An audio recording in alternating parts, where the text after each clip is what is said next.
Welcome to Environmental Law Explored, a podcast series, the podcast of the American Bar Association section of Environment, Energy, and Resources. Welcome to a new year of the Forest Resources Committee podcast. I'm Andrew Keene, and I'm joined by Dylan Solfrank, Associate Natural Resources Attorney at Schwabe, Williamson, and Wyatt in Portland, Oregon. Thanks, Andrew.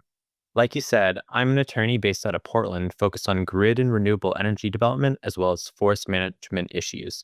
I'm looking forward to joining you as co-host of the Forest Resources Committee podcast, and I'm excited about all of the interesting upcoming episodes that we have in store for this year. Beginning with this episode, we will be embarking on a multi-part Forest Law 101 series. Forest law is a complicated, ill-defined, and ever-changing area of the law. Long the case, this may all be more true today than it has ever been before, with the foundations of the space, as so many others, shifting seismically, whether through executive orders, congressional action, local initiative, or judicial ruling, on what seems to be sometimes a monthly or even weekly basis. Our goal with this series is to provide a stable foundation for understanding forest law that equips listeners with the context and tools to tackle and understand these developments in real time. We hope to do so in a way that is both accessible to law students and the uninitiated in its scope, and nuanced in its discussions of law and policy in a way that engages experienced practitioners. That brings us to episode 1, what we talk about when we talk about forest law. What is forest law? Even circumscribed to its usage in American jurisprudence, the meaning of forest law can be mercurial, taking many shapes and forms. Most generally, it is the body of legal rules that govern the use, protection, and management of forests and forest resources. In beginning to understand the space, there are numerous potential points of entry. Perhaps the best is through the study of America's public lands. When we talk about American forests, federally controlled public lands certainly aren't the whole story, but they make up a major part of the picture. Today, the federal government manages more than 600 million acres of public lands, much of which is forested, predominantly through 4 agencies: the United States Forest Service, the Bureau of Land Management, the Fish and Wildlife Service, and the National Park Service. To introduce us to America's public lands and their stewards, and to help guide us through their rich and complex development, we are excited to be joined by Professor John Leshy, author of Our Common Ground. Professor Leshy is an emeritus distinguished professor of law at UC Law San Francisco, served as the Solicitor of the United States Department of the Interior throughout the Clinton administration, and is the preeminent scholar on the history of America's public lands. His book, Our Common Ground, offers a comprehensive chronicle of how public lands and the entities that manage them have come to be, and we couldn't recommend the book more highly to anyone interested in learning more about this underexplored piece of United States history, whether you're in the legal field or not. Professor Leshy, thank you for joining us. Well, thank you very much for the invitation, Dylan and Andrew, and the warm words, and I'm very glad you like the book. It's kind of a lifelong labor of love in a way. It was published 3 years ago, but it represents my accumulated knowledge and experience over the last 50 plus years in that public lands area. There are, as you may know, there's some good histories of particular eras and particular agencies involving public lands, but nothing like what I've tried to do, which is a complete comprehensive history of America's public lands, starting with the Revolutionary War leading up to the present. Nothing like that has been done really ever, or at least for many, many decades. So, and I think it's a wonderful story. I mean, I'm prejudiced, obviously, but I think it's, in a way, it's useful to think about it as sort of a history of America, as told through the lens of the public lands, which are almost 1/3 of the real estate in the country. We've found it invaluable. Jumping right in, your book does a wonderful job outlining the social and political forces that have driven the evolution of public land management in the United States in their present disposition. But before all of that, you begin Our Common Ground with an exploration of a challenging conundrum. Public lands are a great triumph of the American experiment that have come and continue to come at a cost to fundamental indigenous rights. Why is it important for us to start our exploration of the world of forest and conservation law with the consideration of indigenous peoples and their relationship to the land? Well, it's obviously a good question. Of course, literally every acre of land in the United States, whether it's federal public land or anything else, all of those acres were at one time owned or controlled by indigenous peoples. Their loss of those lands began really with Columbus, obviously.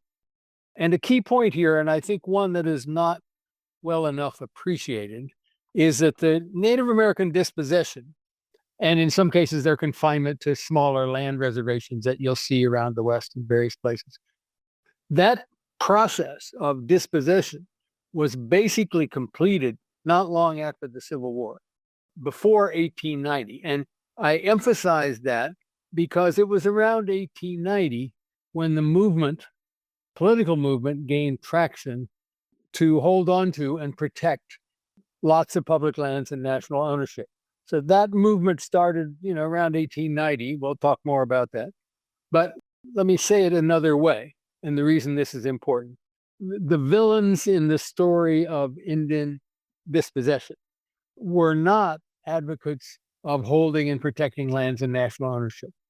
The villains, as it were the speculators and the settlers and the industrial interests and the states and all these other interests that effectively, sometimes with military help, dispossessed Native Americans between 1492 and not long after the Civil War. So, maybe put simply, the Forest Service, the Park Service, and the other federal agencies, they did not snatch those lands away from Native Americans. That was already done before the movement started to hold on to and protect some of those lands. And I think a basic reason it's important to emphasize this is because when you make the Forest Service and the Park Service and these agencies the villains, it makes it harder for the federal agencies and the indigenous interests who strongly identify with some of these lands to cooperate and collaborate over how these lands are managed.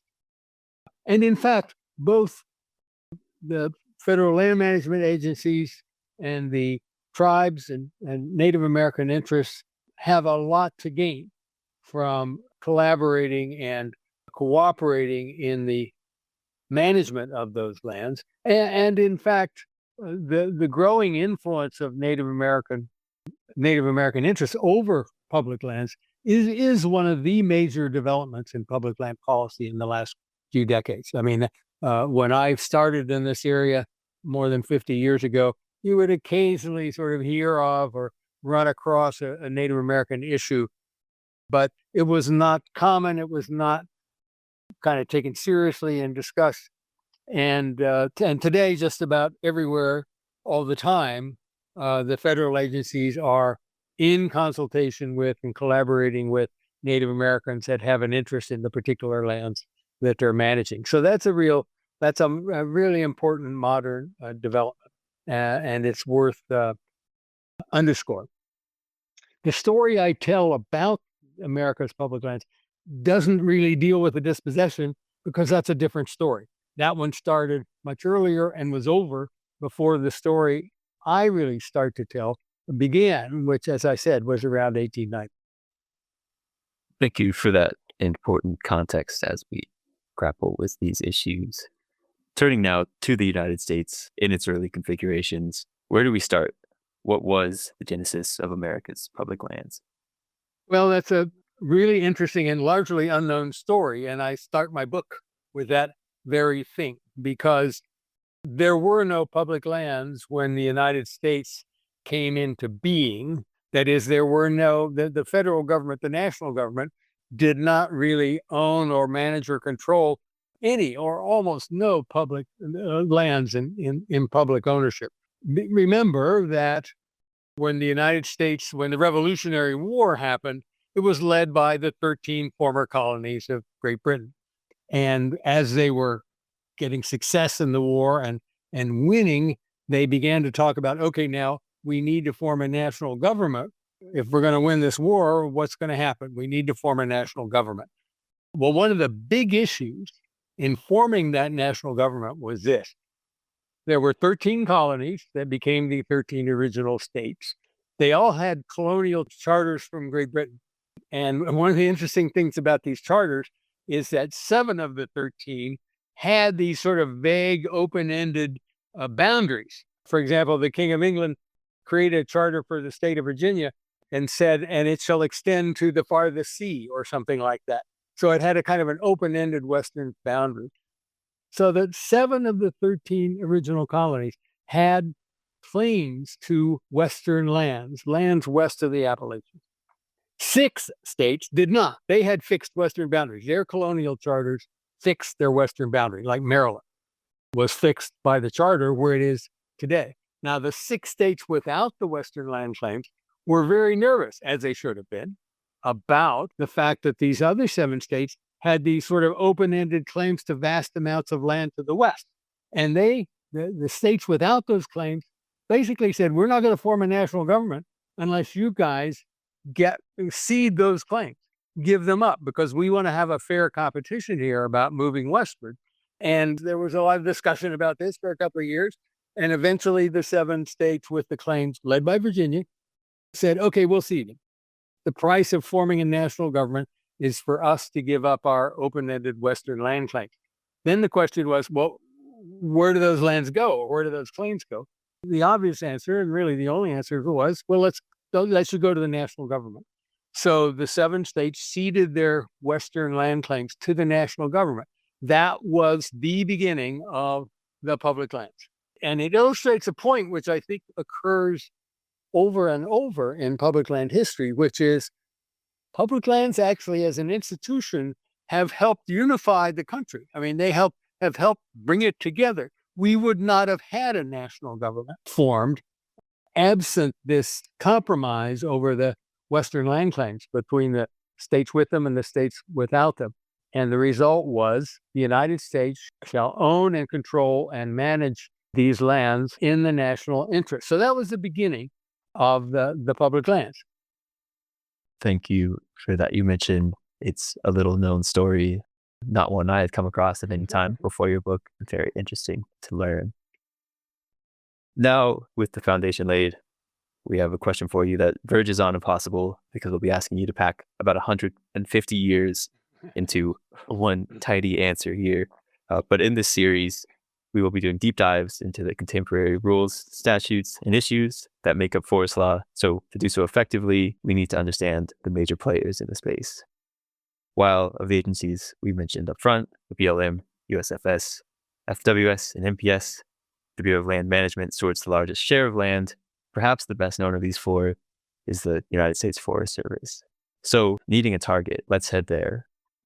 The United States Forest Service was created in its modern form under President Theodore Roosevelt after the turn of the 20th century. How did we get from the founding to the 1900s and the Forest Service beginning? What are the essential touchstone events, and who are the must-know characters that come up along the way? Okay, now you're asking me to capsulize and shorten 200 years of history from 1776 to 86 or so. So 110 years of history, I guess. Between those 2 dates, what happened was the United States got these western land claims, and then under Thomas Jefferson, we acquired the Louisiana Purchase, which meant that the United States took control of that vast amount of land. Same thing had happened after the Mexican War, when the Southwest Mexico ceded it to the United States. Those lands became federal public lands, etc. So the United States came to control vast amounts of land. Bought Alaska in 1867. That came into national ownership. So now, and what was the policy governing these vast amounts of land from 1780 on? Well, from 1780 until practically 1890, the overwhelming federal policy was to divest the U.S. of those lands, to transfer them to state and private ownership, to serve important national interests like settling the West, keeping the nation together as the settlement moved west, to build infrastructure like railroads and canals and that sort of thing.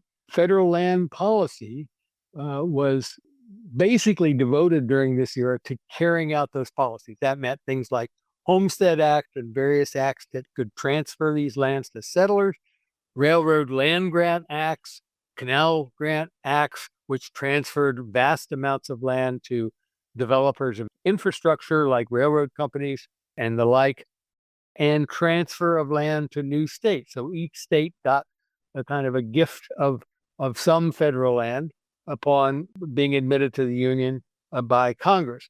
All of that policy was basically aimed at divesting, settling, developing the country as the settlement advanced westward. And that proceeded quite successfully, by and large. Again, you got to put the Native American interest to one side here, but those policy goals were met. The United States expanded, population expanded across the continent, infrastructure built. The United States was kept together by that as things move forward.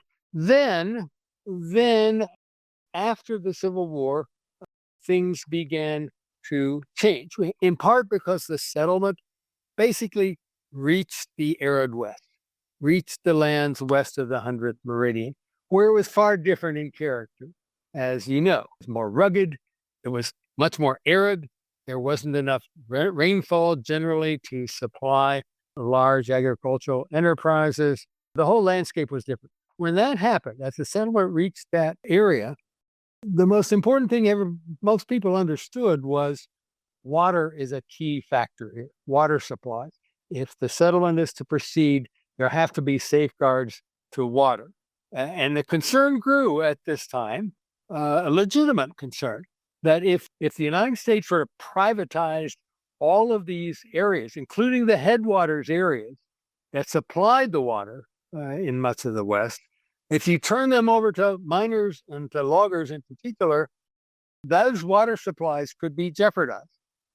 As a result of that perception, which was an accurate one, a grassroots movement arose, really starting in the 1870s, gained a lot of force in the 1880s, to hold those watershed supply areas, those headwaters areas, in national ownership so they could be managed.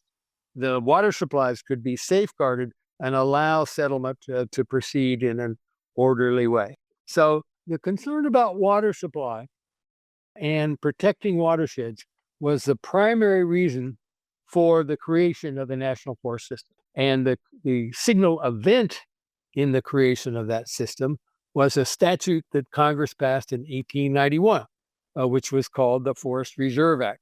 And what it did was empowered the president to set aside and reserve in national ownership areas of, without specifying a cap on the size, areas to protect and preserve water supplies and other natural resources on the Western lands. And so presidents, beginning in 1891, used that power quite aggressively over the next 20 years and basically set aside something like 150 million acres of land in the West in so-called forest reserves. And that was done by presidential order, but exercising this clear power that Congress had given the president in 1891.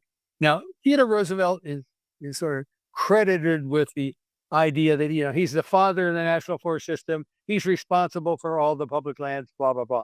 Clearly, Roosevelt was the most important, but he was far from the only person who did this, because presidents beginning in 1891, which was 10 years before Roosevelt became president, presidents beginning in 1891, Republican and Democrat, issued dozens of orders reserving these headwaters areas, etc., in what became the National Forest System.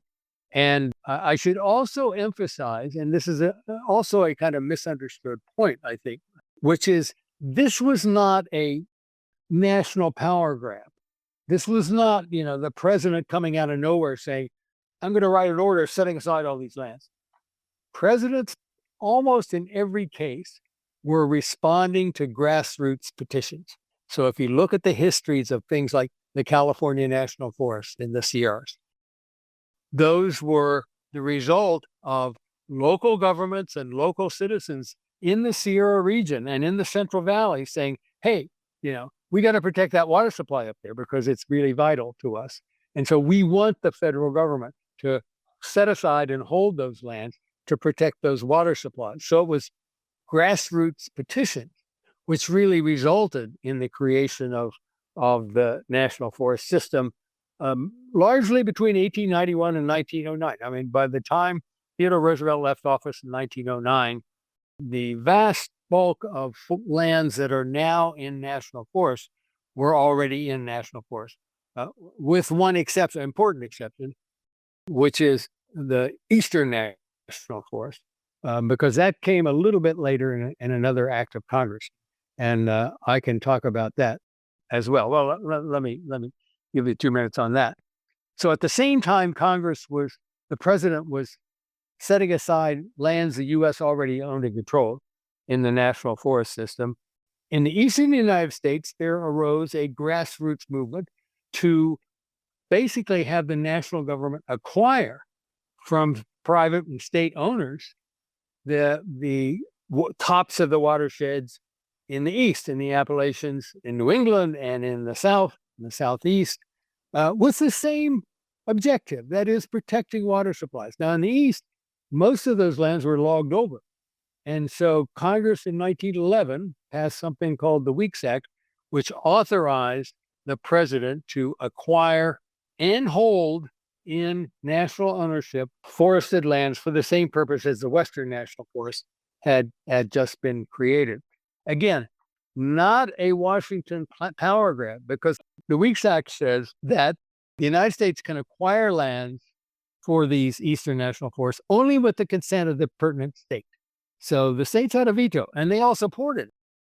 In fact, there's kind of a magic moment I talk about in my book where there's a hearing on the Weeks Act in the Congress in around 1910, and governors from New England, which happened to be Republican, and governors from the South, which happened to be Democratic, testified in a panel, all in unanimous support of the Weeks Act.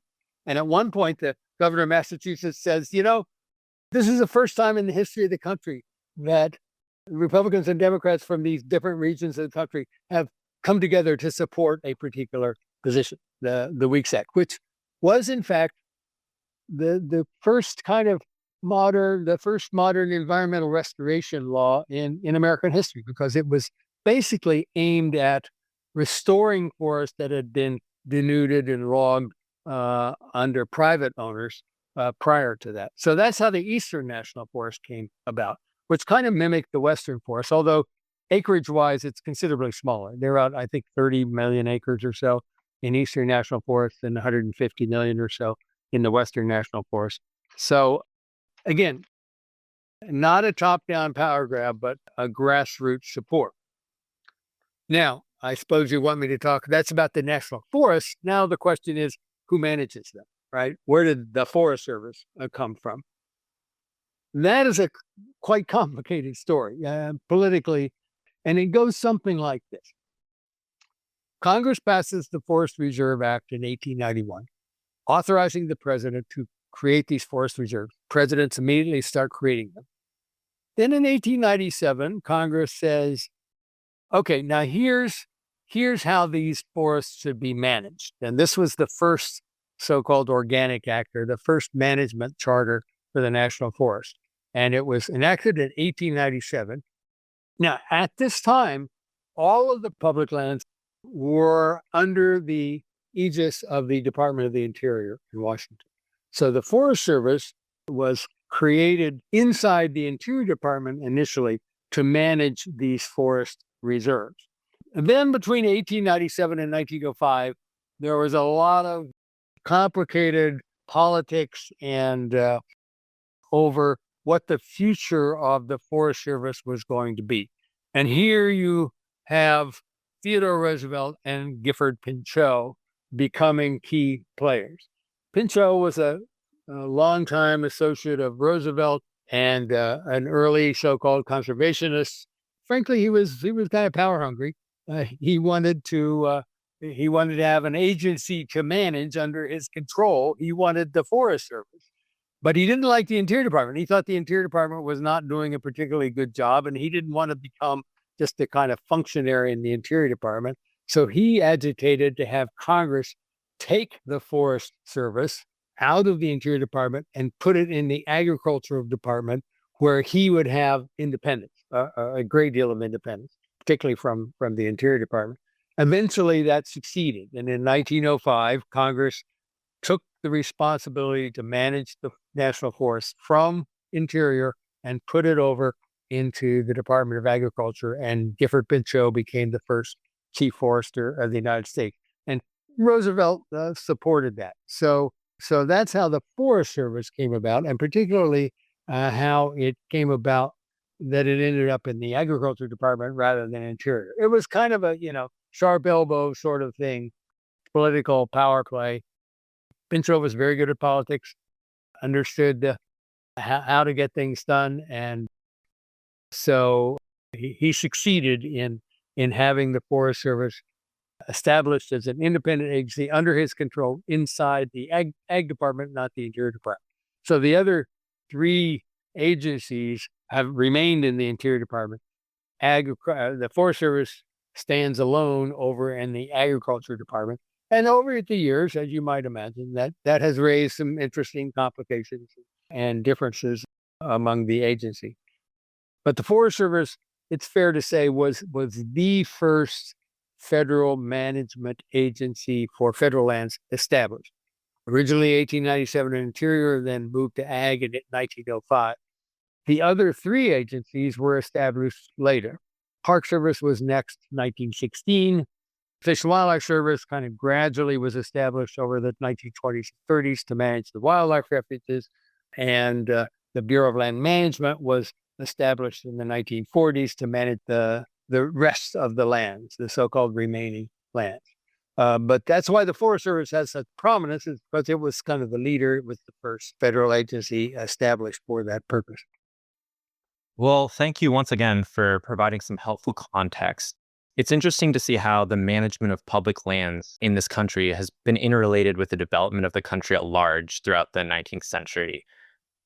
Turning now to the 20th century, which you've already touched on, I'd like to ask you a bit more about the underlying philosophies that came into play when the Forest Service was first created. As you mentioned, the United States Forest Service was founded in 1905 under President Theodore Roosevelt and was first led by Gifford Pinchot. As you mentioned, whereas Roosevelt's philosophy lent slightly towards preservation and conservation for its own sake, Pinchot assumed a more balanced approach, emphasizing sustained yield management principles and a more utilitarian approach to conservation. So how did these differing conservation philosophies exhibited by Roosevelt and Pinchot come to the forefront of conservation policy throughout the 20th century? And relatedly, how are these philosophies reflected in contemporary debates over forest and natural resource management and conservation? Well, the conventional story here is that Pinchot sort of devised modern conservation multiple use philosophy or multiple use principles. I think that's a vast overstatement. Pinchot had a lot of influence, but the basic elements of that philosophy already existed. For example, in 1897, this is years before Pinchot entered the scene, Congress put in that National Forest Organic Act, that first management charter, it said basically that the forests shall be managed for sustained yield of their water supplies and other resources. So the idea of sustainability was really had been adopted by Congress in 1897. Now, Pinchot comes along a few years later and kind of incorporates that and adopts it as his own, but I think he gets too much credit for that. I think the idea had been around beforehand. Now, I give Roosevelt a huge amount of credit for the long-term vision.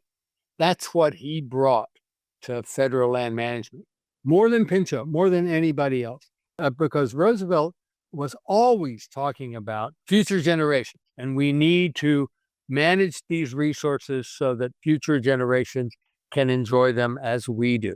It's also a kind of a sustained yield idea.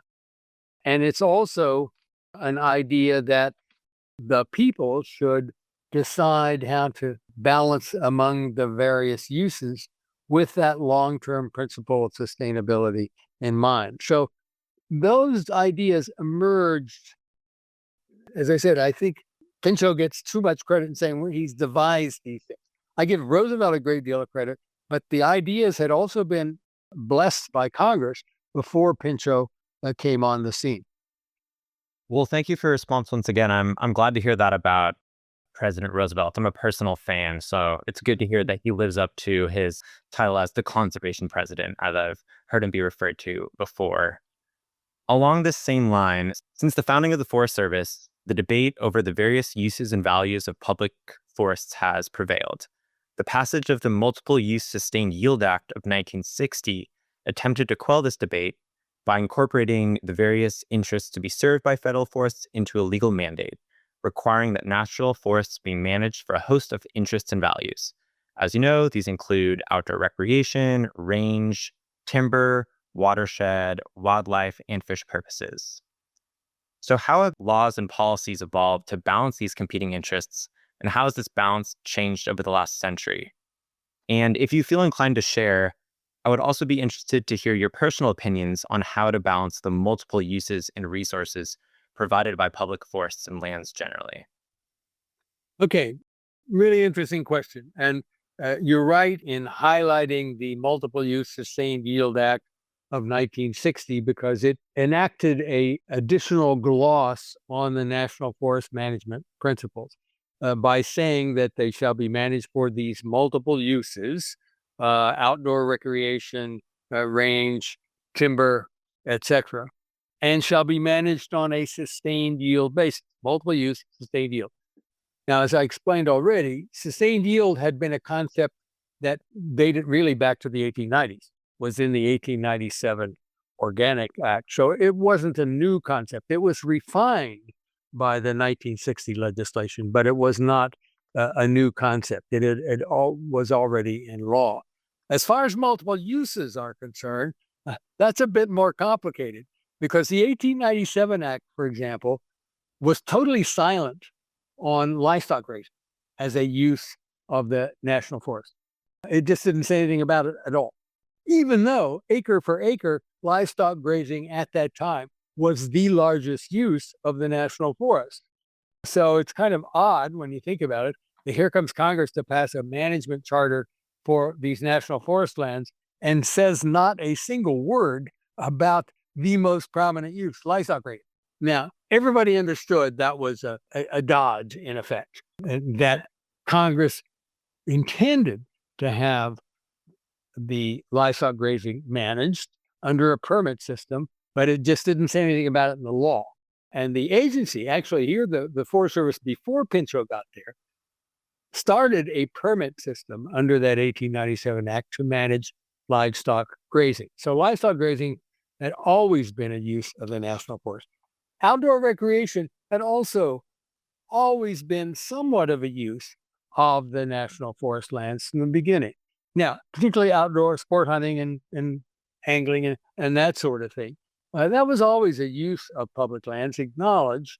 It wasn't that important in the great scheme of things in the 1890s, let's say, because people were not that mobile and they didn't have that much leisure time. So the idea of outdoor recreation on the public lands was relatively foreign. But the change in society since then has made that more and more important. So that obviously today, outdoor recreation is an enormous use, the largest single use of the national forest.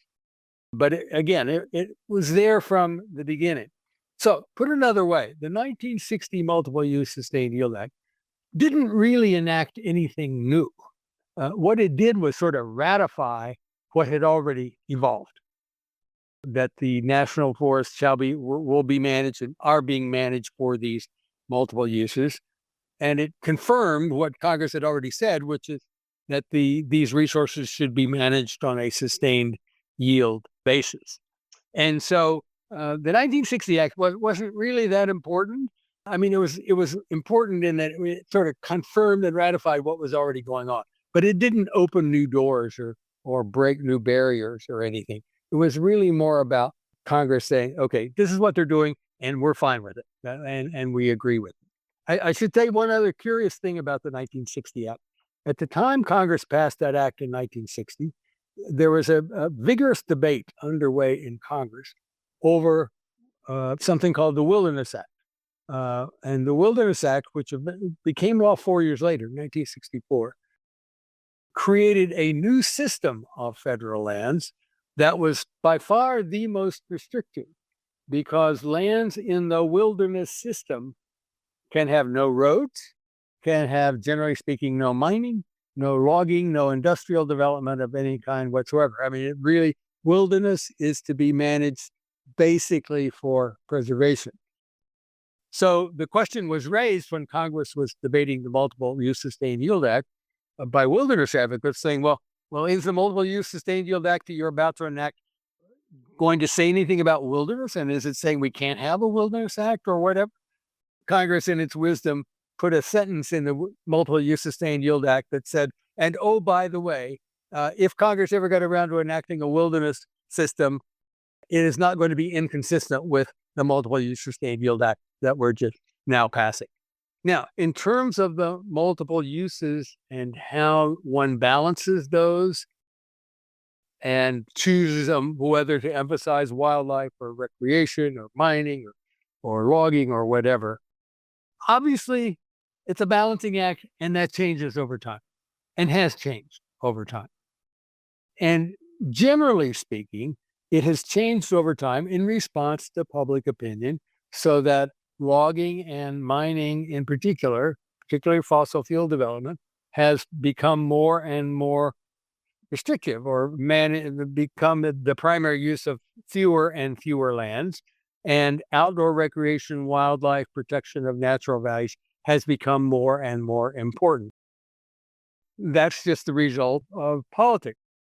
I should also emphasize that it gets a little bit outside the Forest Service, but over the years, particularly since 1960, the four agencies, the Forest Service, Park Service, Fish and Wildlife Service, and BLM, their roles, their niches in the public land space have become much more blurred. In the old days, it was easy to say, well, the Park Service manages, tourism and preservation, and the Fish and Wildlife Service manages wildlife, and the Forest Service does multiple use, etc. Well, if you look at what those four agencies do today, their primary missions are very similar to each other. Now, there are still some differences. You don't really have any mining on national parklands. You don't really have any mining on national wildlife refuges, but you have recreation on all of them. You have wilderness areas in each of those. Each of those four agencies manages tens of millions of acres of wilderness areas. So the distinctions between the agencies or among the agencies have become much, much more blurred, and especially in the public's mind. I think, these days, I think the general public user of public lands doesn't really care much about which agency in particular is managing them, because they are all managed roughly the same. And that's been an important modern development. So that today, regardless of which agency is managing particular areas, they all basically aim at protecting historical, scenic, natural values first and foremost. Thank you for so deftly navigating us through the entirety of our country's history.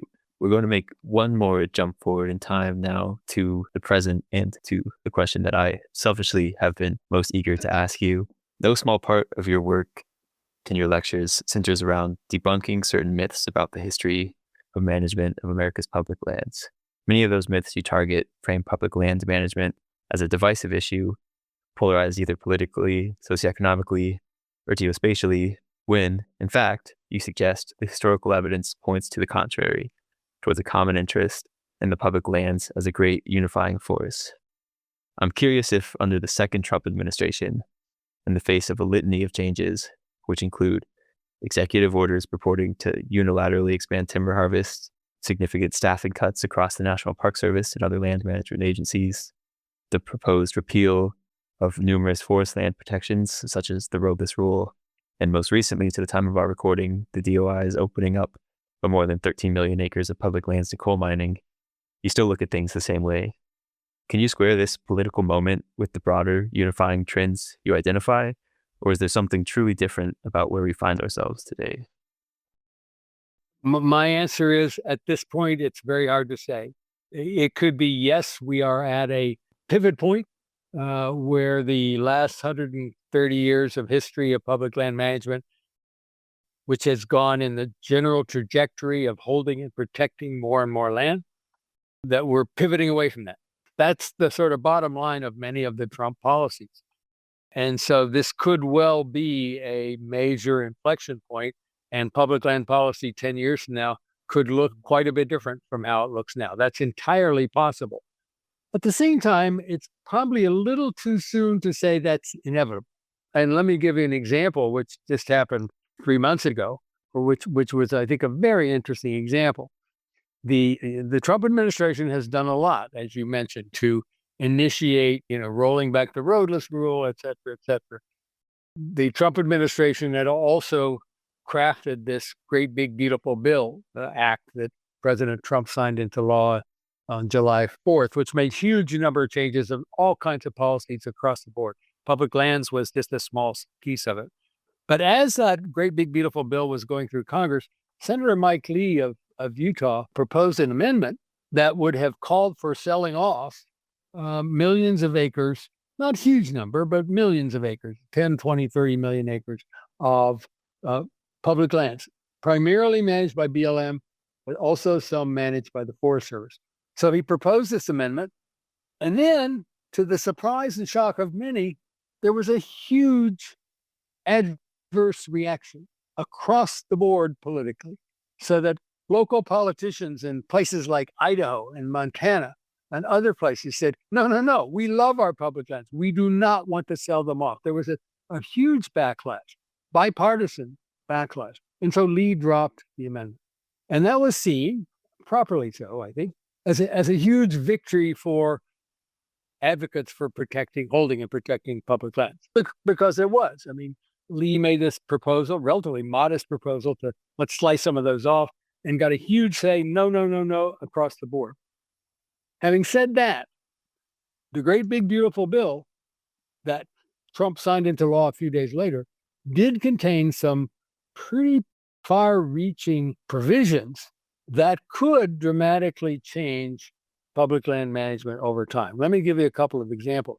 Primarily, big beautiful bill mandates the leasing under specified general and generous terms of millions and millions of acres of federal land for oil and gas and coal, in Alaska in particular, but also around the West. It also mandates specific general terms, schedule, the doubling every few years of timber harvest on national forests. And this is written into law. This is not sort of telling the federal government, federal agencies, yeah, you can make this a goal. This is Congress saying, you shall do it. You shall issue timber sale contracts. You shall offer oil and gas and coal leases. Now, we don't know yet, this is one of the big uncertainties, we don't know yet if the industry will step up and take what's been offered to them. Will they lease all these lands that are offered? Will they sign contracts to log all these lands that the federal government must offer them? We don't know. That depends on market forces and a lot of other things. So that's a big uncertainty, but it at least opens the door to what I would call a partial privatization of vast amounts of public lands, because these timber sale contracts and these oil and gas leases create property interest in federal lands. It's not outright absolute total ownership, but it is a property interest. And those property interests may last for minimum 10 years, maybe 30, 40 years. And those property interests can influence not only the particular lands leased, but also all the lands around them. What the great big beautiful bill could do is basically create a huge impetus to industrialize more federal lands, which would be a very large change from the long-term trajectory. Now, lots of uncertainties. We don't know what's going to happen yet, but at least it opens the door. And this is unprecedented for Congress to do this.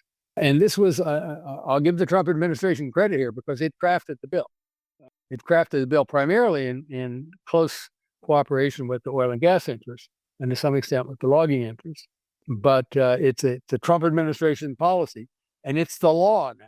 So it remains in effect until Congress changes the law at some point in the future. And so that's why I say the answer to your question is maybe it could be really bad, major change, or maybe it won't amount to too much. We just don't know at this point. Well, we appreciate you putting these recent legal and policy developments into perspective, especially in these tumultuous times in which many of our listeners may be unsure how to reconcile their understanding of forest management with the constant flow of headlines of executive orders and the like. Taking another step back, through your scholarship, you are familiar with the complete development of the conservation policy framework of this country, as you've clearly shown us today. You've seen policies succeed, fail to meet expectations, face opposition, be weakened over time, and the rest. Drawing on this same knowledge, can you identify the strongest or a notable policy or management scheme existing today that is effective in protecting and supporting the contemporary needs of public lands given our current society? Are there any state or international policies that might be worth looking to as an example?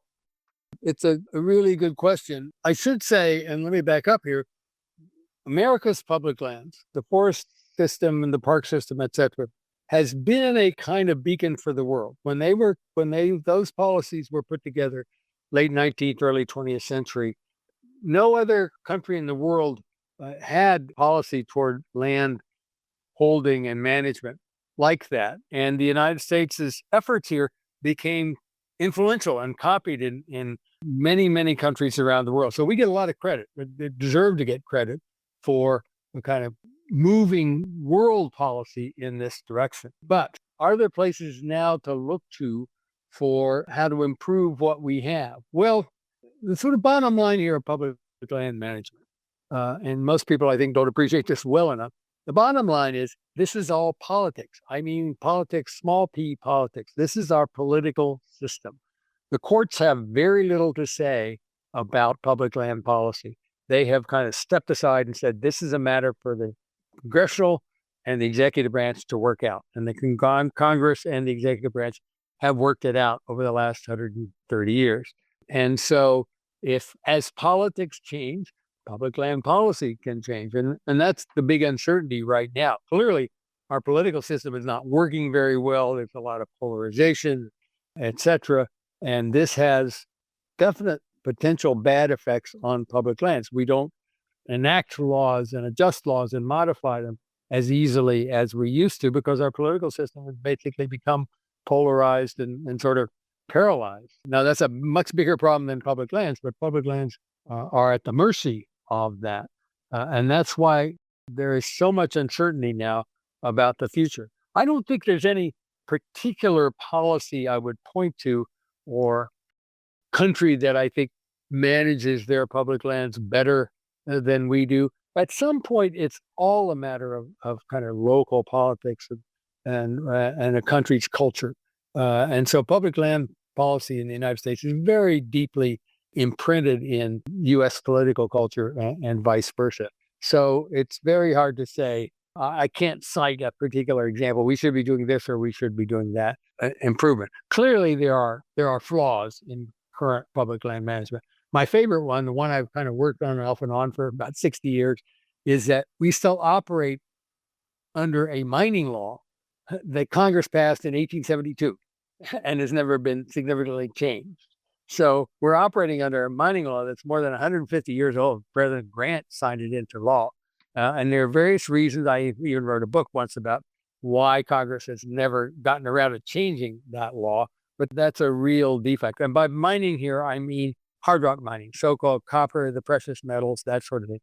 Those minerals, which are sometimes found on federal lands, are developed pursuant to a law Congress passed in 1872. It should have overhauled that law 100 years ago and has never gotten around to it. So that's a basic defect. And there are others as well. On that insightful note, we will call it an episode. Professor Leshy, thank you again very much for your time. Thank you. And again, I really appreciate the invitation, and it's a great subject and ask good questions, and I really enjoyed it. Thank you. We hope you enjoyed today's episode. To learn more about our section, please visit our website at americanbar.org/enviro. Please check where you found us for future episodes. Thank you for listening.